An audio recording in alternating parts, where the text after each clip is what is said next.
Cansado, pero no derrotado, en la fecha cristiana del 4 de junio de 1873, moría Calfucurá a orillas de un salar en las llanuras extensas del Puelmapu.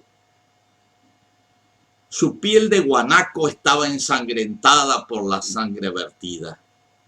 Con él se iba el gran Toqui, que dirigía con dignidad y sabiduría la Confederación de los Pueblos de la Tierra. Murió cerca de Salinas Grande, corazón de las pampas áridas. Desde allí había logrado organizar la resistencia contra los crueles e insaciables huincas de Buenos Aires. De a poco, pero inexorablemente, los extranjeros se iban adentrando en la Mapu sagrada, donde habita el espíritu del sol naciente. En otras épocas, ya hacía casi 40 años, Rosas, otro gran jefe huinca, que se decía amigo de los indios, también había atacado a los pueblos del sur más allá de la frontera. En esa época, los loncos de la resistencia fueron Chocorí y Payerén, que gobernaban en los territorios que se extendían a lo largo del país de las manzanas, desde la Sierra de la Ventana y el sitio de Bahía Blanca hasta las confluencias de los ríos Neuquén y Limari. En 1833, las tropas rosistas atacaron Choel, arrasando las tolderías de ambos jefes.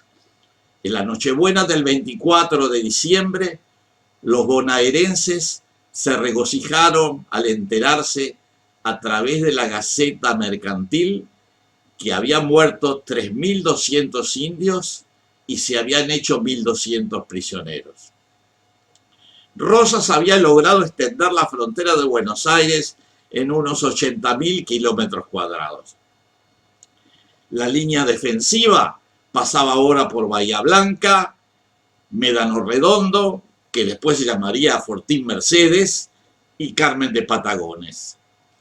A pesar que Chocorí fue apresado y ejecutado al año siguiente, la lucha continuó acaudillada por su hijo Sayhueque, por el jefe Ranquel Yanquetruz y por Calfucurá Piedra Azul, quien al frente de los mapuches, pehuenches y boroganos del oeste había logrado afirmar su autoridad en las pampas del sur y de occidente. Ante la continuidad de la resistencia, Rosas decidió hacer las paces con los jefes de las naciones confederadas, manteniéndose la tranquilidad en la frontera hasta su derrocamiento en 1852. La Confederación de Salinas Grande era un verdadero estado. Desde su toldería capital, Calfucurá dirigía los asuntos de la gran nación puelche multiétnica. En las extensas llanuras y en las sierras vivían varias decenas de miles de personas, pastando su ganado, labrando la tierra o cazando guanacos y ñandúes, comerciando y llevando una existencia pacífica y próspera. Había comunidades de mapuches, pehuenches, ranquelches, tehuelches, boroganos e incluso algunos huincas, que habían preferido el mundo de la toldería a la sociedad impostada y falsa de las ciudades criollas. Era el caso de Manuel Baigorria, antiguo coronel del ejército de José María Paz, que se había ido a vivir entre los ranqueles. Baigorria, que era aliado de Calfucurá, llegó a ser un importante lonco ranquel que, indignado por las agresiones de los cristianos, atacó la propia ciudad de Córdoba y el oeste de Buenos Aires. 20 años después de la caída de Rosas, en 1872, ya constituida la República Argentina y en pleno periodo sarmientino, se produjo el temido malón de los Wincas, que en la historia oficial se conoce como la Batalla de San Carlos, y que al poco tiempo habría de terminar con la muerte del anciano Toki de las Pampas. Su hijo, Namuncurá, continuaría la resistencia por varios años más. Las autoridades centrales, representadas por el nuevo presidente Nicolás Avellaneda y sus ministros de guerra Adolfo Alsina y Julio Argentino Roca, y la presión inglesa para la colonización y extensión de las vías férreas, llevó a planificar una estrategia de destrucción y ocupación del país confederado. En 1876, Alsina ordenó el avance de 5 divisiones sobre la tierra adentro, estableciendo una línea de pueblos y fortines que serían Carhué, Guaminí, Puan, Trenquelauquen e Italó, y una zanja de 374 kilómetros entre Carhué y Laguna del Monte. En 1877 y 1878, las comunidades indígenas estaban debilitadas por el hambre y la continua agresión de las Fuerzas Armadas de los Wincas.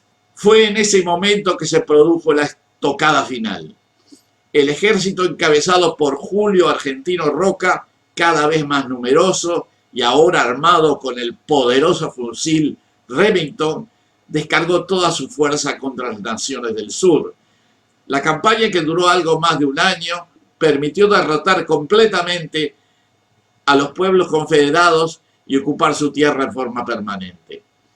De acuerdo con la memoria del Departamento de Guerra y Marina en 1879, los resultados de la campaña fueron los siguientes: 5 caciques principales prisioneros, un cacique principal muerto, Baigorrita, 1.271 indios de lanza prisioneros, 1.313 indios de lanza muertos, 10.513 indios de chusma prisioneros, 1.049 indios reducidos. En 1882, una nueva campaña lograba expandir la frontera a todo Neuquén. 364 indígenas habían sido muertos y más de 1.700 hechos prisioneros. El 5 de mayo de 1883, el general Villegas informaba: en el territorio comprendido entre los ríos Neuquén, Limay, Cordillera de los Andes y lago Nahuel no ha quedado un solo indio. Todos han sido arrojados a occidente.